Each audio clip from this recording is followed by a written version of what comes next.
When it comes to mammograms, there's screening mammogram and there's diagnostic mammogram, and who can tell you the difference between them? Well, this technologist can, because she's been doing mammograms for 2 decades. Listen to how she explains what is going on when you have a diagnostic mammogram and why it's so important to have it done the way that it is. Patricia has worked for the Rose for many, many years. She is our lead technologist, and she is the one who always puts the women at ease when they're having one of the scariest tests around. Let's talk about your breast. A different kind of podcast presented to you by The Rose, a breast center of excellence and a Texas treasure. You're going to hear frank discussions about tough topics, and you're going to learn why knowing about your breast could save your life. So we are here today. I'm Dorothy Gibbons, CEO of The Rose and co-founder, and I'm with Patricia Stapleton, who is one of our ace technologist, but she's more than that. She's been a part of the Rose family since 2003, and she's our lead technologist. She is supervisor over all of the imaging people, and this means every ultrasound, every mammogram person, our people that take the patients back and forth, our interpreters. So Patricia has a pretty big job, takes care of about 22,000 women a year that we run here at this location. And so welcome. Thank you for having me. Sure. So Patricia, we're talking about the person behind the mammogram machine. And, I think when a woman goes to have a mammogram, she has anxiety no matter what. Of course. Now, you've been doing this not just since 2003. You came in with another 9 years experience. Correct. So mammography has been a part of your life for a very long time. Yes, it has. What made you go into it? It was personal for me. I had a brother who was diagnosed with leukemia at 15. And one day he suggested that I do radiation therapy. Well, I got to thinking, I didn't want to do radiation therapy. You're with you see your patients day in, day out, and you get attached. Mm-hmm. And I didn't want that attachment. Went to x-ray school, did everything else, did my rotations, MRI, CT. My first job was as special procedures and cath lab technologist. Well, then my husband being in the military, we moved around every 4 years. Moved to Corpus, worked for a private imaging center, and one day he decided he was going to bring up an imaging breast center and was going to pay for the mammography registry. Took it, passed it, started training, and fell in love with helping other women. That's where I felt that I made a difference. I just fell into mammography and been doing it ever since. And from there on, I worked at cancer centers or a dedicated breast center. So to be a mammography technologist, you have to have already gone through radiology technologist school, right? You have to have had that license. Yes.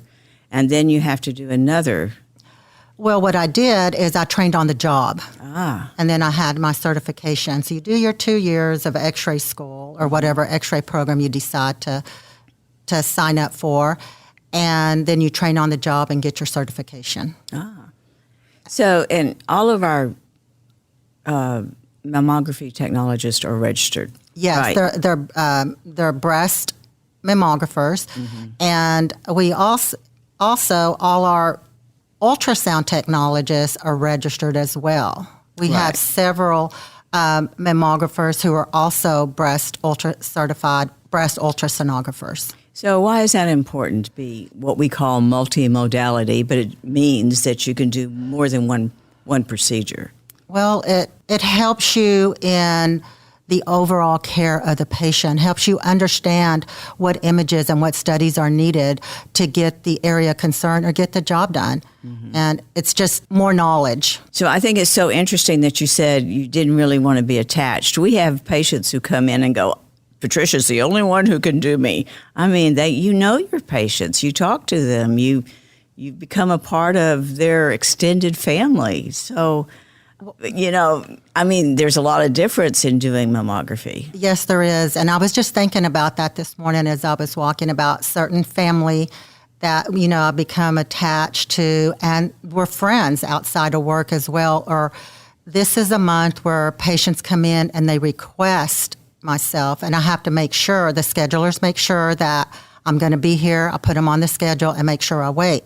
Even family members that I work with who I do their mammograms and I do their mothers or their grandmothers who make sure that I'm here. Well, you do have a reputation for being very gentle and taking your time, and I can speak to that personally because Patricia's been my mammographer for a very long time. And recently I had a magnification view, and I've had mammograms since I was 35. I've never found them painful, never had a problem with them. Of course, I've got very fatty replaced breast, but when I had to have that done, it hurt. It's the first time I've ever experienced any kind of pain with a mammogram. And I remember that, I was concerned, and you explained it to me in a way I'd never heard before. So tell me what happens. This is a procedure you do when there's a suspicious area or calcifications or... Yes. Whenever we do a spot magnification, and spot magnifications are basically done when we see microcalcifications. Microcalcifications are small specks that resemble salt. Depending on how they're shaped and formed, can determine the next course of action, meaning that these microcalcifications can only be seen on a mammogram. So you have to have your mammogram. They can't be felt, and it doesn't hurt. It's only detected by mammography. So the doctor reads your screening mammogram. You come back for additional imaging, which is a spot magnifications, which is specifically for microcalcifications. We turn an 8 by 10 into a 10 by 12, 11 by 14. It magnifies just the area concerned. Instead of focusing on the entire breast itself like we do with the regular mammogram, we're focusing on the little bitty area, maybe about the size of an orange, that we have a compression paddle, and we compress just in that area. So that's why it hurts. And if I'm compressing anywhere near the nipple, it's going to hurt even more. The nipple is one of the most sensitive areas of our breast. Right. And so that's what hurts. Compression separates your good tissues from your bad breast tissue. So you want to make sure that you have adequate, firm compression. Now, not super tight compression, but just enough where I'm not able to make an indention with my finger when I touch your breast, kind of like a really nice blown up balloon. You want your finger to bounce off the breast. Good tissue, bad tissue, that doesn't mean a whole lot to me as a layperson. Give me your other example that you used to tell me why it's so important to compress it. Well, what happens is when I compress the breast, normal breast tissue, which just either fibrous tissue, which is a tissue that holds the breast together, or glandular breast tissue where all the ducts and everything's housed in, come together. Sometimes they overlap. So what you do, it's kind of like this.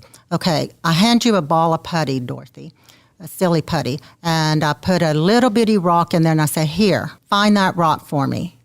Well, how are you going to find it? You're going to have to tear the silly putty apart. Well, I can't do that with the breast, so smash the silly putty and get a nice firm compression, and voila, there's the area of concern that you're going to see.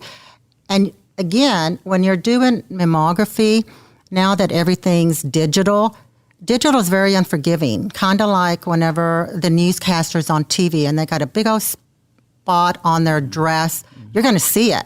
Right. Same thing with mammography. You have to have firm tight compression to reduce the noise. And what I mean by noise is all the blurriness. And there's also certain criteria that we have to meet. And if we don't get adequate compression or meet certain criteria, it's going to get kicked back to us from the radiologist. Right. And usually you can tell before the patient leaves. If you, Absolutely. Yes. It's instant now. The image pops up on the screen. And so when a woman hears that she has to come back for more films, that has nothing to do with the first group of films being bad or having a bad image or any of that. That has to do with finding that area. And I know one time you mentioned that about the plane and the clouds. Yes, dense breast. Yeah. So explain that part to me. Dense breast is a type of breast tissue. It's nothing bad. You have fatty breasts where you can see right through a breast, which is fatty in the breast is the best thing to have because it's clear as day, like a nice clear blue sky. Now, dense breast tissue, if you look up at the sky, it's just like a big old puffy white cloud. Now, things hide behind that cloud, just like things like to hide behind a dense breast, a cyst, a very small, tiny cancer. So with dense breast, when you come in, that's how I explain what the tissue is. Dense breast is not anything bad. Mm-hmm. It's just a type of breast tissue. But it can. Yes, be it can. Extra worrisome, and many times we do other procedures. Yes, we do.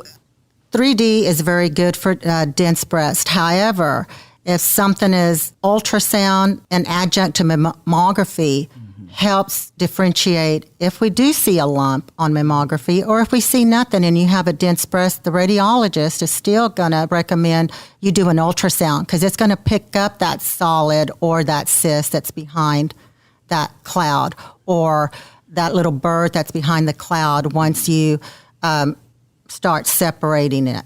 Yeah, that was the best analogy I ever heard. It's a big old plane puffy white, has gone behind the cloud, and how it's can hidden. you see it? You can't see it. Right. So, good. But it's just a normal, dense tissue. Younger women normally have this, Yes. and older women normally have the fatty parts. Yes. But that doesn't mean everyone. Correct. Right. And the older we get, we start losing that density in our breast tissue. And the other thing of it, when a woman sees that on her report, if it says we want to do more studies, don't be real concerned, but make sure you do the studies. Yes. Okay. It's a recommendation. I have dense breast, and I do an ultrasound every other year unless I feel something or my radiologists say, let's do an ultrasound just to be safe. We do biopsies here. Yes. And in a bit, I want you to explain the difference between an ultrasound-guided biopsy and a stereotactic. Everybody kind of knows what ultrasound is. Some people know what stereo means, but they sound so intimidating, Yes. when it's about your breast. But how do you calm patients when she's having a biopsy? That's an invasive procedure any way you go. Absolutely. Well, just did a stereo this morning, and a patient was extremely nervous.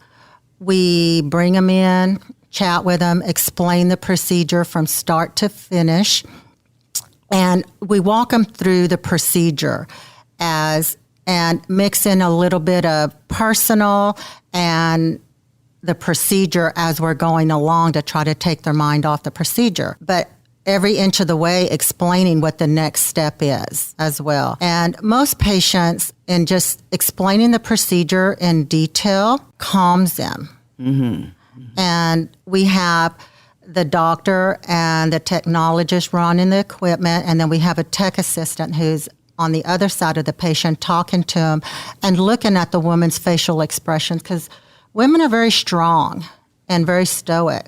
So if a patient is hurting or they're about to pass out, they're not going to tell you. Mm-mm. So it's up to us to watch that lady and communicate that to the physician. So we expedite, especially the stereotactic procedure.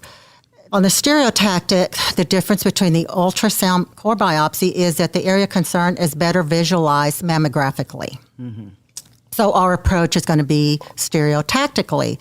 You're compressed just like a mammogram, except we have a little bitty compression paddle with a hole in the middle where we have a very low margin of error to position the area concerned.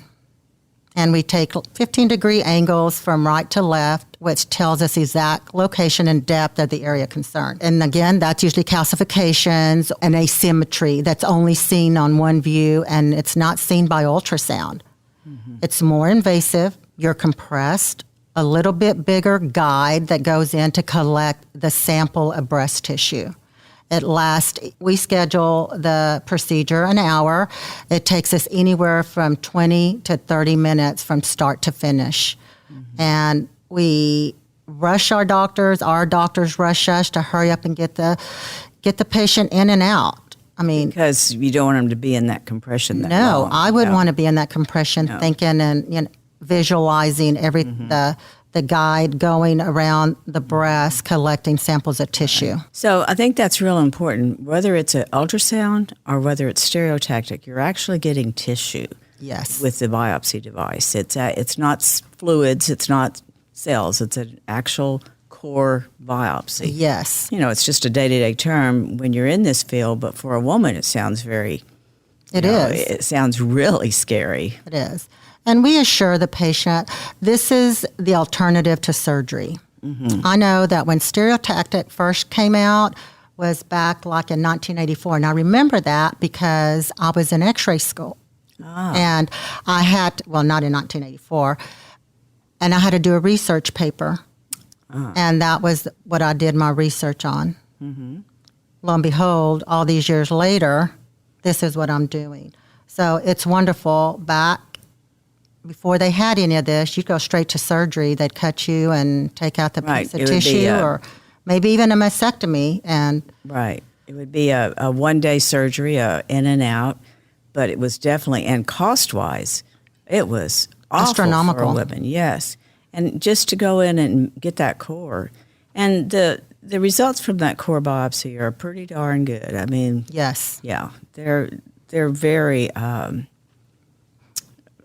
they're very correct. Yes, because they are. Because you are getting multiple samples, and it is core. And as we're collecting the samples, we're also viewing what we're collecting. So we know without a doubt, 100%, that we got the area of concern. I can remember when we first got it. It made such a difference with women. But I do remember that you still encourage women to take some time off after the biopsy to... and even though it's that quick and that, it doesn't take much, but it's still, why do you do that? Because they could go back to work. Well, they could go back to work, but Dorothy, we go through vessels, ducts, and glands in the breast. Mm-hmm. And we don't want you to be picking up anything heavy, not even a 4-pound bag of sugar. You start lifting, you're going to start bleeding, and then you're going to have a problem. Yeah. You're going to bruise. It's going to be very painful. You'll get a hematoma, which is like a little blister, like when you bang yourself with the hammer on your finger and you get that little blister. You don't want to get a quarter size hematoma in your breast because it's very painful, and it takes, a few months for the body to reabsorb that blister. And it hurts. Yeah. So we want you to take it easy, at least for 24 to 48 hours. And a lot of our patients, they have physical jobs. Mm-hmm. So we make sure that we stress and even give them doctor's notes to present to their employer to take at least 48 hours off. Even though we don't make an incision, it's just a little poke with the biopsy device. It's it has... We're right in the middle of your breast. And besides, you've had a major change. You've undergone something you may never undergo again, or it may be the first time. Why not take some time for yourself? I mean, I think that's one of the best things we do at the Rose is encourage women not just to take care of themselves, but to give them that self-care time. Having the procedure is a big stress, but just thinking about the what ifs is a big deal. And once the procedure ends and you come off of that high or that stress of that procedure, we have lots of patients who pass out just from the stress itself. Yeah. Why do you think women put off that annual screening? Now we're going from biopsies to screening. Help me understand the real difference between those two. Screening, because we women take care of everybody else first and we put ourselves last. or we make excuses such as I'm too busy, I don't have time, kind of like when you're on an airplane and they give that little speech, if it's going to crash, make sure you put the oxygen on yourself. Well, what do most of us want to do first is put it on the person next to you or your child, then you can't take care of no one else.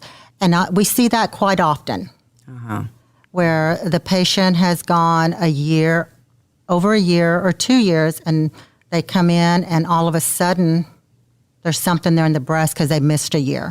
Right. But it was going to be there anyway. We just didn't find it at that year that we might have. Yeah. We didn't catch it maybe when it was smaller, and now it's bigger. Right.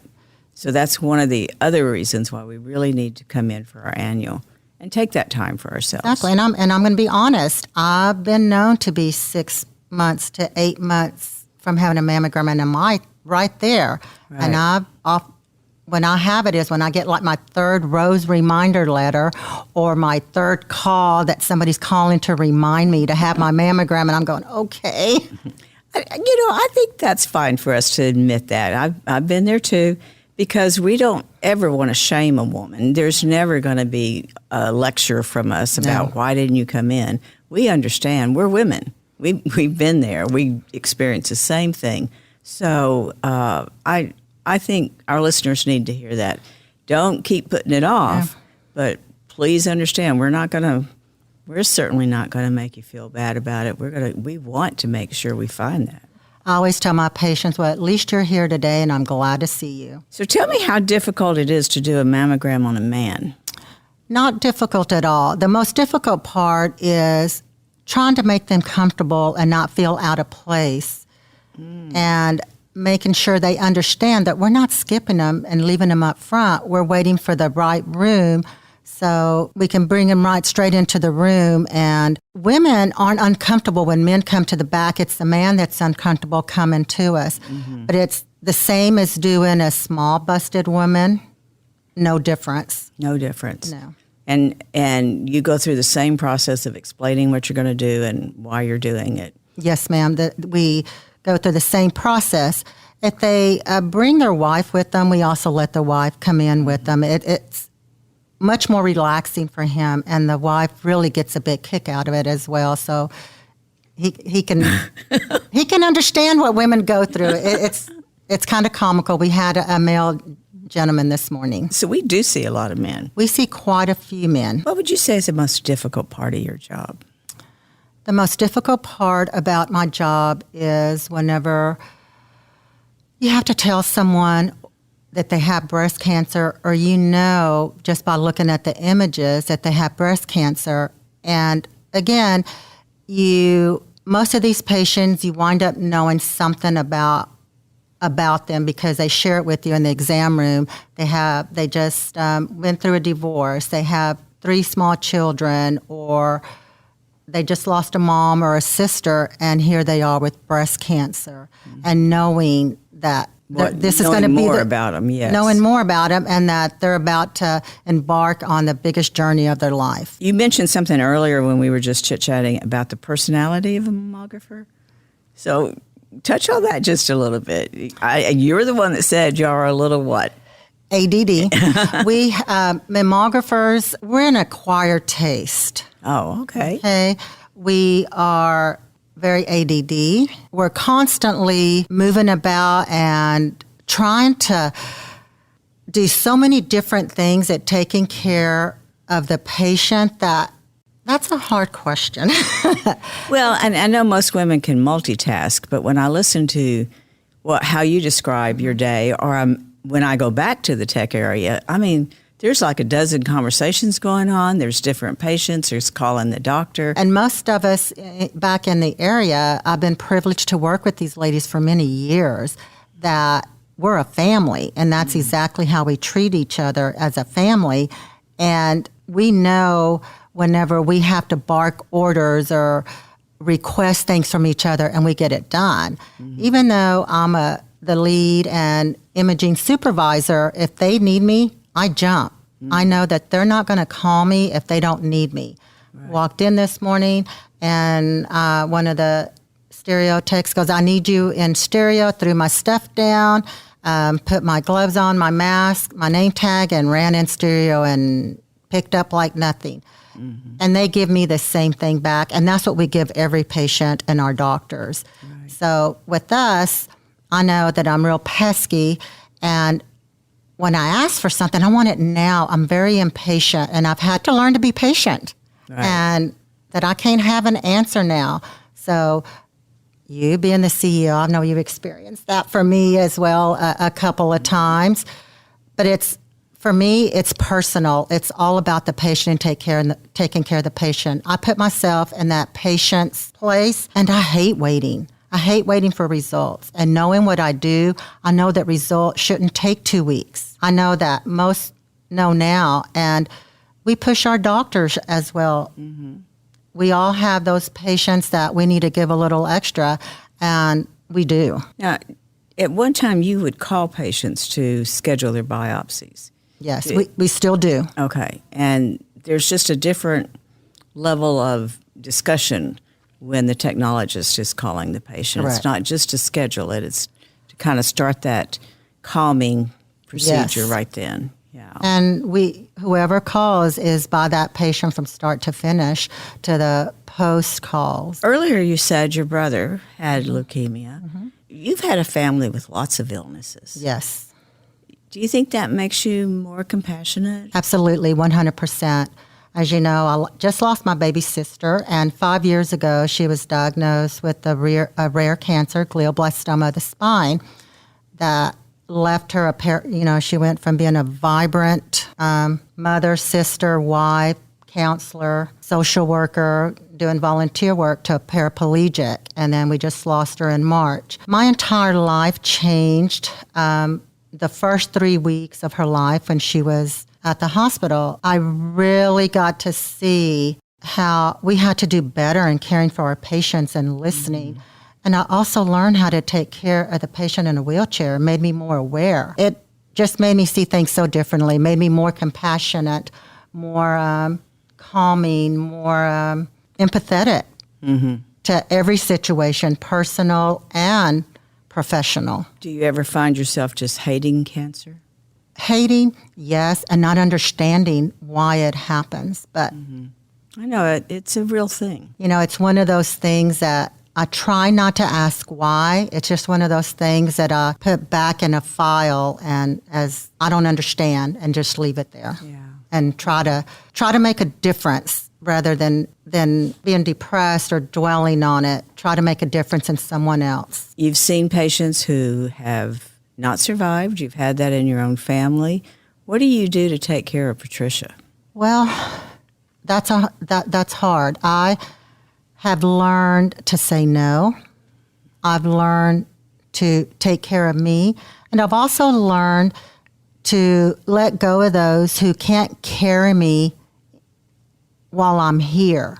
If you can't be here for me the way I can be here for you, and I'm the one doing all the giving, then I probably don't need you in my life. I've learned to let go. Yes. Is what I'm trying to say. And that includes family and it includes friends. So I have a very small group of friends who will drop what they're doing in a minute. Right. And the majority of them are here at the Rose. Ah, yes. When you talk about the Rose family, it's the Rose. It's my Rose family, and all these challenges that I've gone through, I wouldn't have made it without the Rose family. Mm-hmm. So I do believe in my heart that being part of the Rose family was no accident. Mm. My husband got me this job, by the way. He did? Yes. We had just moved from Corpus Christi, and I was getting on his nerves because I always took 6 months off to volunteer at my son's school, being in the military. Well, he was a junior. He doesn't want me to volunteer. So he saw a job opening, set up an interview. I get a call from somebody named Amy, which was a director at the time. Yes. And, he goes, we called, you're going to go. So I came, a 4.5-hour interview, and she offered me the job on the spot. Wow. And I have to tell you this story. And the reason I say it's not an accident is I knew Dr. Malillo. I've had heard of her, And at the time, Ward Parsons was also our lead interpreting physician. I had heard him lecture before. Excellent lecturer. Dr. Dixie Malillo, I saw her give a seminar in San Antonio at Lackland Air Force Base somewhere. And I can remember telling my boss who was sitting next to me is, wow, wouldn't it be awesome to work for somebody like that and in an organization like that? Wow. I didn't realize it was her until after my interview, and I went home and I pulled out all my stuff, and I was like, oh my gosh. We have a saying here, the rose picked you, and I've seen it over and over again. So would you encourage any young woman to go into this field? Absolutely. It's very rewarding. And it's good pay. It is good pay. It's no call, and it's family-oriented, I feel. Right. Family is very important to me. And not only this field, but try to find a place like the Rose that family is important. And they're going to be with you through the ups and downs in your life. I wouldn't have made it anywhere else if I wouldn't have been part of the Rose family. I understand that. We've had lots and lots of times in our Rose family life and in our individual lives that, we turn to our colleagues for help. And that's really true in most women's lives. Work is 70% of your day. Right. And it better be good. It better be fulfilling, and it better be something that nourishes you and doesn't pull you down. So what, in that other 30% of your day, do you have any other passions? I like to run. I like to shop. I like to read and spend time with my husband and my son. Anything else you'd like to tell our listeners? Take care of yourself. Make time for yourself. If it's even 5 minutes out of the day to sit and stare out a window. Thank you for that, Patricia. You've given us a lot of insight on what happens when you're having a mammogram or a biopsy. And I think I can only echo what Patricia said. We want you to take care of yourself. And that's it for this day. Thank you for joining us today on Let's Talk About Your Breasts. This podcast is produced by Speak Podcasting and brought to you by The Rose. Visit therose.org to learn more about our organization. Subscribe to our podcast, share episodes with friends, and join the conversation on social media using hashtag Let's Talk About Your Breasts. We welcome your feedback and suggestions. Consider supporting The Rose. Your gift can make the difference to a person in need. And remember, self-care is not selfish. It's essential.